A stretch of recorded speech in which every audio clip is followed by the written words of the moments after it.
আমি তো শুধু বলেই দিতে পারি না যে শিক্ষা আমাকে বিনামূল্যে আবশ্যিক শিক্ষা দিতে হবে, তার জন্য পরিকাঠামো তৈরি করতে হবে।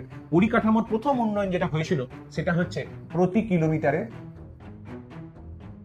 কিলোমিটারে প্রাইমারি স্কুল। এটা প্রথম পরিবর্তন হয়েছিল, প্রতি কিলোমিটারে প্রাইমারি স্কুল করতে হবে, মানে 1 কিলোমিটারের মধ্যে, মানে 2 কিলোমিটার হবে, 2 কিলোমিটারের মধ্যে একটা না একটা প্রাইমারি স্কুল করতে হবে, যাতে বাচ্চাদেরকে বহু দূরে হেঁটে গিয়ে পড়াশোনা না করতে হয়। এটা প্রথম একটা যুগান্তকারী স্টেপ হয়েছিল।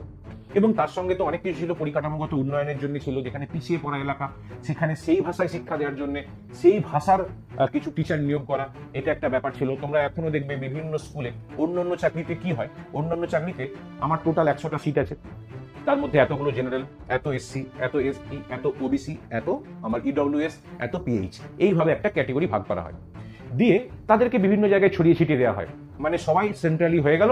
এরপরে তার বিভিন্ন পোস্টিং, তুমি অমুক অফিসে যাও, তুমি এই অফিসে যাও, তুমি এই অফিসে যাও, এইভাবে হয়ে যায়। কিন্তু শিক্ষা এমন একটা জিনিস যে সেখানে কোন স্কুলে কতজন এসসি টিচার থাকবেন, কতজন এসটি টিচার থাকবেন, কতজন জেনারেল থাকবেন, কোন বিষয়ে থাকবেন, তার একটা আলাদা ভাগ আছে।